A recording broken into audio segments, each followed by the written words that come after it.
xam nga loo teg ñu fecc ko. fii dañuy toog di xool. mais fii soo tegul lu ñu xamul. dañ lay seetaan. ba pare il faut nga nekk di leen saraxu naa leen. jóg leen waaw. naan ouais show time ouais. allez xoolal naan tout le monde sur la piste di kii. xam nga te fee soxlawul nga leen di wax tout le monde sur la piste. il suffit que la musique. truc rek commencé nañ. voilà d'accord alors Weuz li ñu leen bañee valoriser fii Sénégal. dans ça. Donc quand on parle de DJ. Donc première chose DJ. Tu dois être visible. Visible sur scène, c'est immense. C'est lépp day jaay. Rien que nga nekk DJ rek boo ñëwee sur scène yow la ñuy aj ci kaw lumière yëpp si yow la ñuy marqué. Donc le DJ doit être visible. Quand on parle de visibilité, les réseaux sociaux sont là. Plateforme digitale yaa ngi fi. Donc il nous faut aussi cette éducation digitale. ay jigéen la ñuy wax ah. maillot de bain truc te seen son c'est goûté. waaw si ça tout le temps. millions de vues. D'accord alors le message est clair professeur Nina mooy wax gars yi alors intervenant yi kan mooy ñëw foofu gars yi rapidement. ani micro bi na jóg taxaw wax gaaw. rapidement il y a un expert là-bas. aja rapidement gars yi kooku la. aja présenté wul mu gaaw. salaamaaleykum Dum yaa géré foofu ah aja waaw. salaamaaleykum maa leen nuyu. maaleykum salaam. muy DJ ak acteurs yi fi nekk yi. ayca nuyu panélistes yi. ñu ngi lay fay. man maay DJ Bastien depuis Pikine. maa ngi bàyyeekoo Pikine ànd ak sama copain yi nekk Junior Thomas ak Badi. jaajëf. daanaka aw ma woon question. mais contribution rek lay joxe. muy que ñun ñi nekk fii ci milieu bi. ñun ñuy DJ yi. force bi. déjà ñun suñu biir nañ ko joxante. d'accord nañ ko mayante. jom ak fulla bi. ñun nañ ko may suñu bopp. nit pas jigéen nit da ngay muus. maanaam doo gis koo xamante ne mi ngi dem ah mi ngi dem maanaam yoonam ubbeeku na mi ngi dem kii mi ngi nekk ci ay caaxaan yow nga bàyyi kii dem nga topp ci ku nekk ci ay caaxaan. on est d'accord.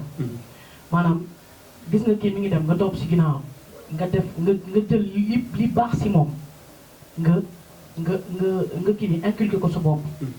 maanaam yaa ngi gis ne mi ngi def ay affaire mi ngi wax ak ay nit comment elle parle avec les personnes comment elle genre voilà comment elle se met en valeur devant les personnes comment elle se valorise voilà c'est la même chose. xam nga naka lay comporté woo ou bien comment elle naka lay defee stratégie am pour avancer wala pour truc xam nga topp ci ginnaaw mu war la yoon bi. je pense que ça c'est facile.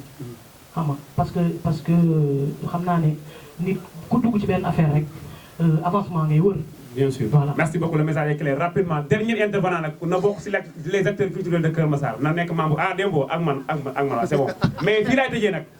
temps bi jeex na aja rapidement. salaamaaleykum mbokki yi. élément ADAS nga élément Agma nga élément réseau des DJ nga aja maestro. aussi élément ADAS la. waaw ADAS la man mi élément ADAS la waaw mais. donc Alvin aussi aja rapidement. non c'est maestro Dembo. Dembo waaw en même temps membre bi ak man DJ. di coordonner tamit quoi. donc j'avais juste rapidement. benn question ci Nina ak système bi dafa dugg ci kii bi. Charo voilà donc Nina sama première question mooy. vu que ne donc jigéen nga te nekk jigéen ci game bi dafa xaw a métti. waaw léegi la mooy secret wu Nina boobu ba tey mu nekk fi. exercice fi exercice bi ñëw 2005 ba léegi. ba tey mu ngi fi te gis nañ jigéen en général. day bu duggee rek du yàgg quoi. ci seen bon ñoo xam ne lekk nañ ci yàggul beneen temps mu ndaw gars yi pousse.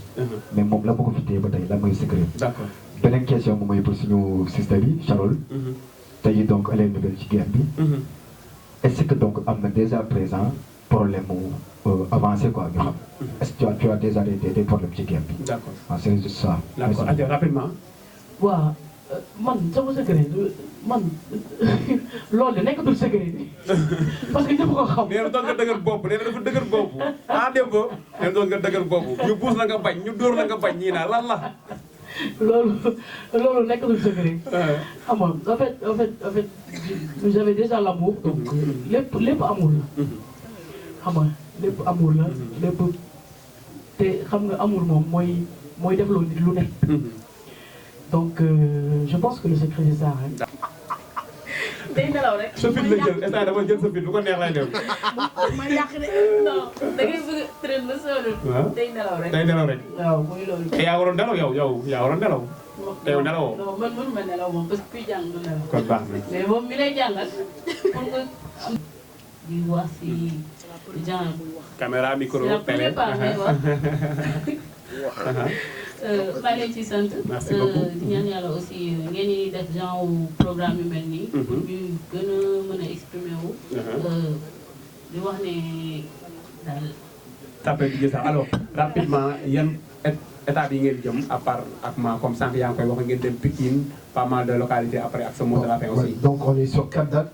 Toujours à partager son expérience ak ñi fi nekk. surtout loolu Charo am na lu mu ci jël yeneen DJ yeneen manager yi am na ku nekk loo si jël. teel ma loolu dinaa fi ñëw aussi ku nekk dinaa gën a joué léegi balaa ñibbi teel ma loolu. on le dit gën a mën a développé wu daal vraiment di remercier Akman. d'accord de nous avoir accueillis fii. C'est un réseau où il y a des ku associations. bëgg a adhéré nan lay def si réseau bi. Non, le réseau il est là, il existe. C'est-à-dire que moi j'ai mis en place une plateforme.